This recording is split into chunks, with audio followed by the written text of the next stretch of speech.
Thank you very much, and thanks again for the invitation. I attended some of the presentation already, and I have to say it's very useful and professional. So congratulations for that. I'm just going to present myself quickly. So my name is Louis Maréchal. I've been working for the past 5 years and a half with the OECD, the Organization for Economic Cooperation and Development, which was mentioned a couple of times already since the beginning of this conference. And I'm working specifically on the implementation and dissemination of the use of the OECD guidance for responsible supply chain of minerals. So I'll take a couple of minutes to explain what that is. And I'll be focusing towards the end of that presentation a bit more on the implication for large-scale mining companies, because up until now, or at least up until recently, there was a tendency to associate risks mostly with artisanal and small-scale mining, and I think this is a chance for us to correct this misrepresentation. So we talk a lot about responsible sourcing, and I wanted to put a couple of thoughts here on what are the drivers for the responsible sourcing. From our perspective and from our standpoint, I've been working on this for quite a number of years. It's increasingly actually the driver is a requirement by the major market exchanges and consumers, mainly large companies and large multinationals. One initiative that I'll be coming back on is specifically the London Metal Exchange Responsible Sourcing Initiative. I understand that Hugo Brody was on live Monday to introduce it. And you might have understood that this is, to a large extent, based on the OECD guidance.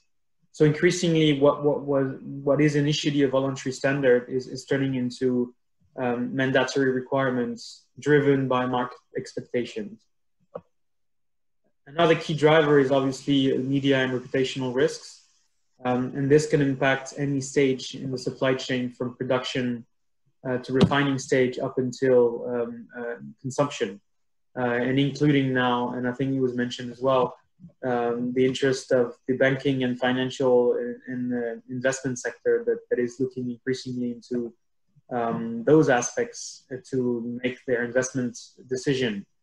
I heard a mention of the Church of England earlier on, and we've certainly seen them beyond the issue of tailing dams, taking a good look at the conditions of production and trade of cobalt.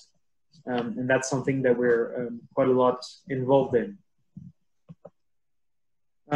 Just in a couple of minutes, introducing our standards. So as you may know, the OECD is mainly a standard setter. So it brings together governments, companies, and private sector to develop international standards, most of which are voluntary in nature.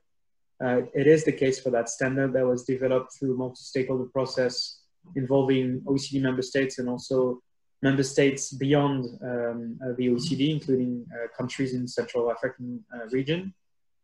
Also, to a large extent, the private sector, from the gold sector and tin and tantalum and tungsten, and the civil society. And so that guidance was adopted in 2011. And its main objective is really to clarify how companies can identify and manage risks throughout the entire supply chain. The identification bit is important, and it was already mentioned today, but the management and mitigation aspect is even more important for us, because the overall objective of our work is to promote responsible investments in conflict-affected and high-risk areas. So sometimes our standard has been perceived as a anti-mining sort of initiative, whereas it's quite the opposite. Actually, we do recognize the value of the extractive sector in conflict-affected and high-risk areas. It's often the only one that's able to attract investments. But of course, if those investments are not done in the right conditions, they can only sustain the conflict situation and the high-risk situation. So what we really want to achieve is to increase the amount of responsible investments because they can play a key role in stabilization of the economy and the development of those conflict areas. I'm pretty sure you know what due diligence means in that context, so I won't elaborate too much on that. It basically means companies should try to understand where the minerals they're buying are coming from and how they were produced and traded. And so therefore, as we just heard, the access to information is absolutely critical. So what are the key risks that our standard is looking at? It's the one that are listed here. It's conflict financing, and it's been extremely well promoted in the early days, in particular through the Dodd-Frank Act in the US. But our guidance looks at a broader sets of risk, and I think it's really crucial to underline this difference.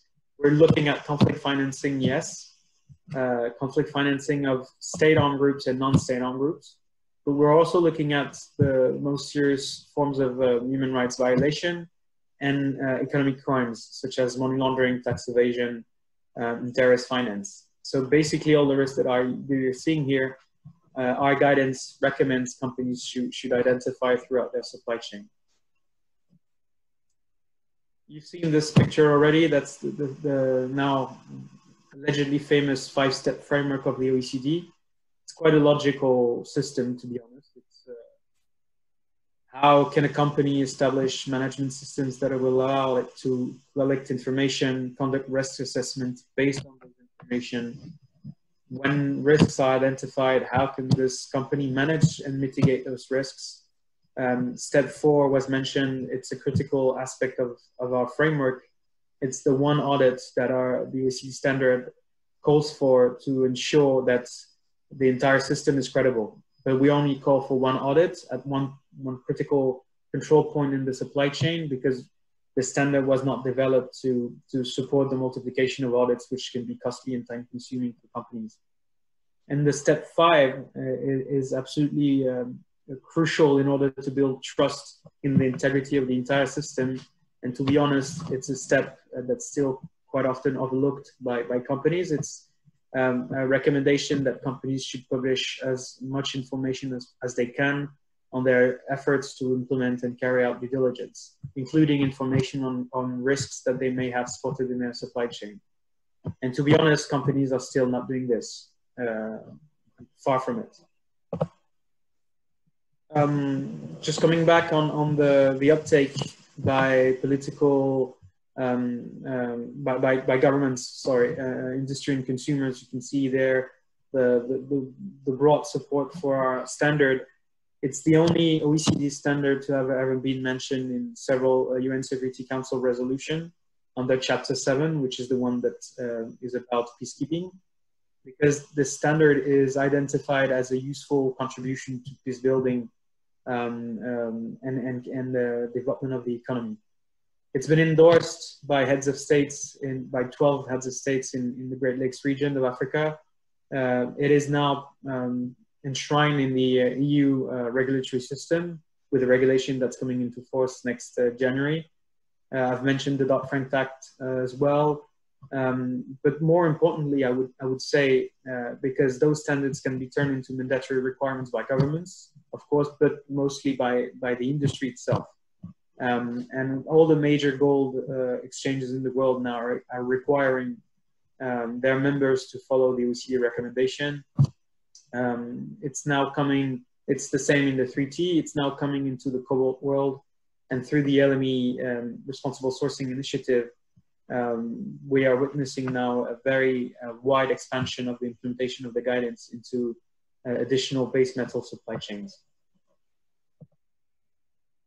This is just to give you an idea of where we're working, of course, to various extents. And I should say that we need to update this map.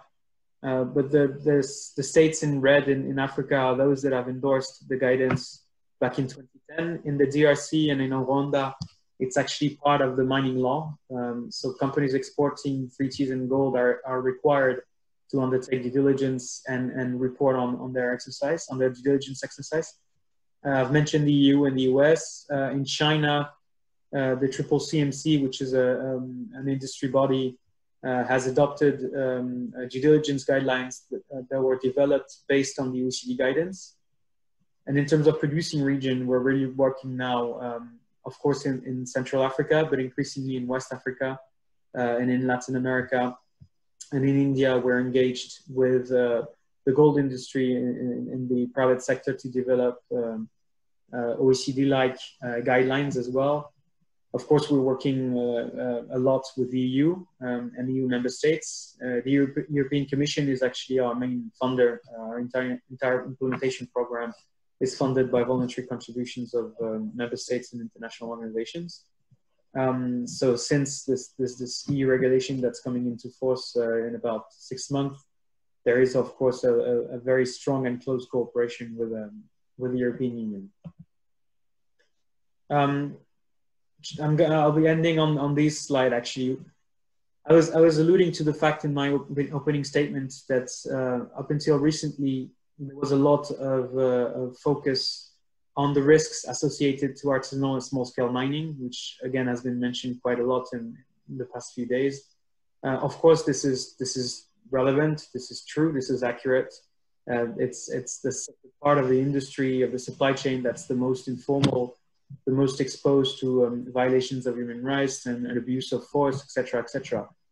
But those risks are also quite prevalent for large-scale mining companies in some parts of the world.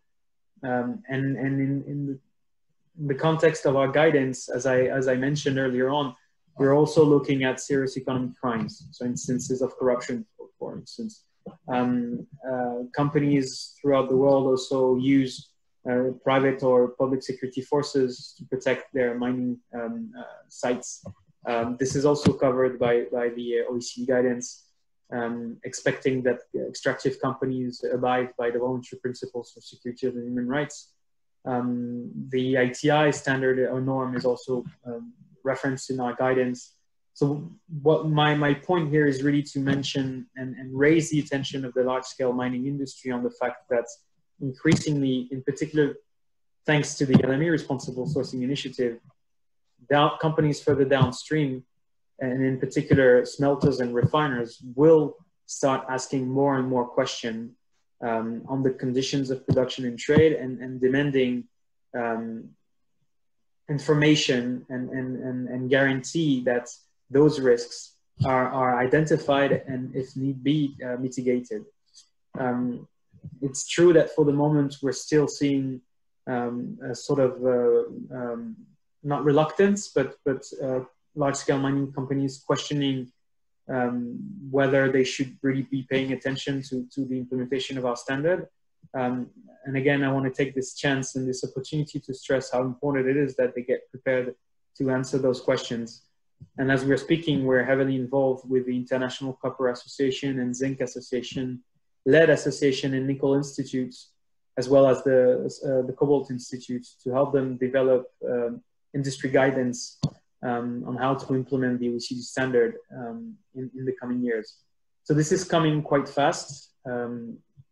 In the gold and 3T industry and supply chains, large-scale mining companies have become used to the implementation of the guidance, so it is feasible.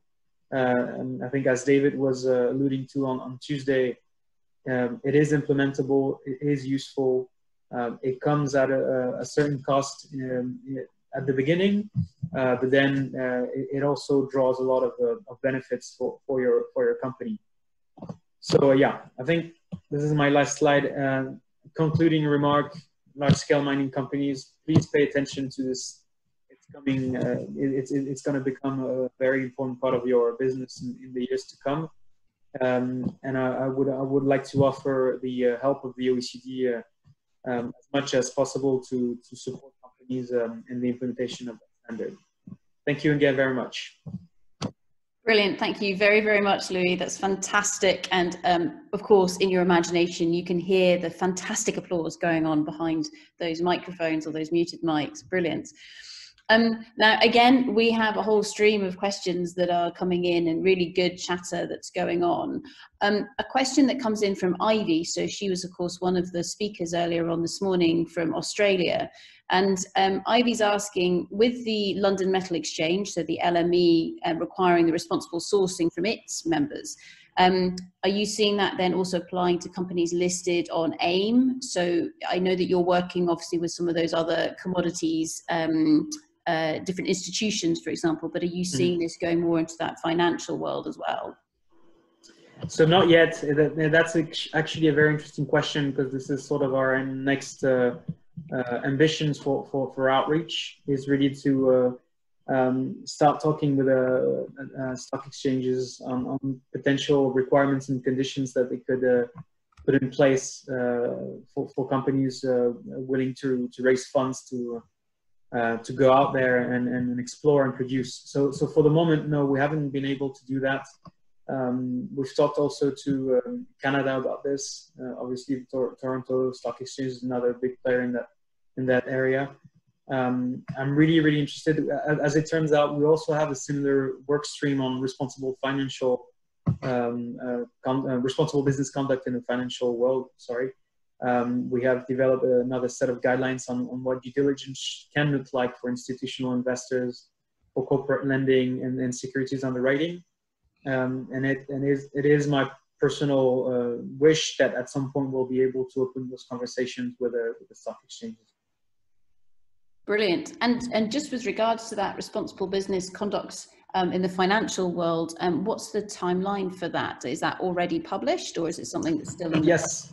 So we have two sets of guidelines that are already published, one for institutional investors, the second one for corporate lending and securities underwriting, and we're now entering the third phase of the project that's looking at export credits, international aid, etc., trade finance as well.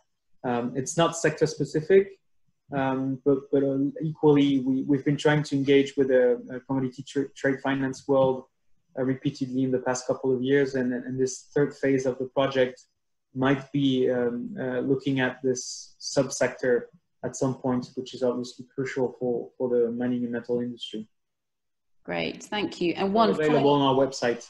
Oh, brilliant. Thank you very much, Louis. One final question that's come in from YouTube from Stephen, and he's asking, what, if any, resistance are you meeting from non-participating countries? Yes, no, we're seeing a lot of resistance at the beginning and still recently. As you may know, the OECD is perceived as a club of rich nations, as the Financial Times always put it. So when we do a lot of outreach in producing countries, we travel a lot, and this is something that we often hear, that this is another set of Western standards imposed on producing countries. The way we've been fighting back on this is precisely to underline that our guidance was endorsed 10 years ago now by 12 states in the Great Lakes regions of Africa. Recently, we've had official support in West Africa as well, recommending the adoption of our guidance to regulate the gold trade in West Africa. We work closely with Colombia. It's now an OECD member state, but it didn't used to be. So we see that resistance. We understand it, but I think as we're making progress in several parts of the world, it's becoming less and less strong. Brilliant. So with that, Louis, thank you so much for sharing that with us. The OECD has been named many times already through the course of this week. So thank you very much for bringing your talk to us. Lots of applause. Thanks again for the invitation. Thank you.